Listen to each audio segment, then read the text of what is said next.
नमस्कार श्रोताओं, आपका हमारे चैनल पर स्वागत है।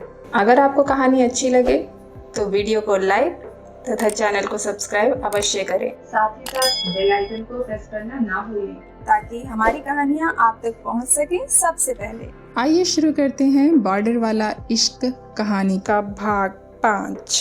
मेरा रणवीर शुरू से ही दूसरों लोगों के किसी न किसी रूप में काम आता रहा है, इसलिए गांव के सभी लोग रणवीर से बहुत प्यार करते हैं और उनके लिए रणवीर का आना किसी त्योहार से कम नहीं है। साहिबा के दिल में पहले से ही रणवीर के लिए सम्मान था, लेकिन जब दादाजी के मुंह से रणवीर के बारे में इतनी अच्छी बातें सुनी तो साहिबा के दिल में रणवीर के प्रति एक आकर्षण सा हो रहा था। वह रणवीर को ही देखे जा रही थी। ऐसा नहीं था कि रणवीर घर वालों के लाड प्यार में साहिबा को भूल गया था। रणवीर भी घर वालों से नजरें चुराकर साहिबा को देख रहा था। रणवीर की माँ ने कहा, ये कौन है रणवीर? माँ, ये ही तो है जिसकी वजह से आप मेरी आरती उतार रही हो।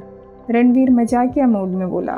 दादी ने रणवीर का कान खींचते हुए कहा, तेरा तो पेशा ही मौत के मुंह में आने जाने का है, तो क्या सभी तेरी जान के रखवाले हो गए?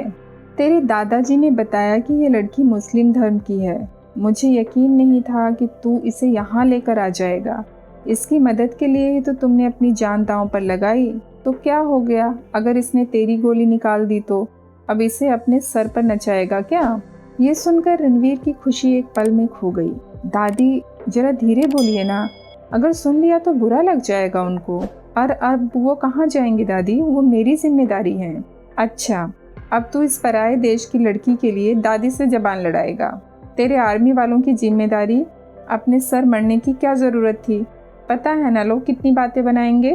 रणवीर के लिए जो आंखें इतनी देर प्यार बरसा रही थी, अब वो ही उससे सवाल पे सवाल किए जा रही थी। तभी रणवीर के दादाजी बोले, ओए चुप करो सब लोग, आज लोगों की बड़ी चिंता हो रही है।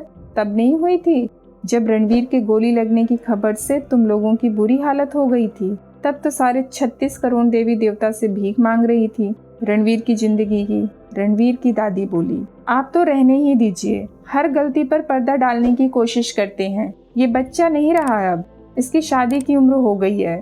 साहिबा ये सब सुन रही थी, उसकी आंखों से आंसू बह रहे थे। रणवीर साहिबा के पास आकर बोला, साहिबा, मैं तुम्हारे साथ हूँ। रणवीर ने कहा, आप लोग केवल धर्म के लिए इतनी बात आगे क्यों बढ़ा रहे हो? मुझसे ज़्यादा कीमती धर्म और जात हो गई आप लोगों के लिए। रणवीर के दादाजी निहाल चंद जी कहने लगे कि 2 साल से हमारा पोता घर आया है और इसे खाना पानी पूछने की बजाय फालतू बातों को लेकर बैठ गए। अरे ये तो उसकी मदद करने के लिए तो लाया है। तुम औरतों तो ऐसे तमाशा कर रही हो जैसे इसने दूसरे समाज की लड़की से शादी कर ली हो। माफ़ करना बाबूजी, इसी डर से हमें इतना कठोर होना पड़ रहा है। जवान लड़का है, कोई ऊंच नीच ना कर बैठे, इसलिए पहले ही चेतावनी दे दे। देखो रणवीर, इसे मेहमानों वाले कमरे में ले जाओ और इससे ज़्यादा दोस्ती बढ़ाने की ज़रूरत नहीं। खाना हम कमरे में ही पहुंचा देंगे, रणवीर की माँ बोली। लेकिन माँ, अगर ये हमारे ही साथ बैठकर खा ले तो क्या दिक्कत है? रणवीर बोला, अभी थोड़ी देर पहले ही क्या कहा था, ज़्यादा दोस्ती नहीं बढ़ानी तुम्हें। एक बार में समझ नहीं आती है बात? और हम दूसरे धर्म की लड़की के साथ बैठकर कैसे खा सकते हैं? अभी तेरे पापा के आने का समय हो गया है, मेरा दिमाग खराब मत कर, सिमरन गुस्से से बोली। अपने लिए इतने कड़वे शब्द सुनकर साहिबा अपने आप को मन ही मन कोसने लगी।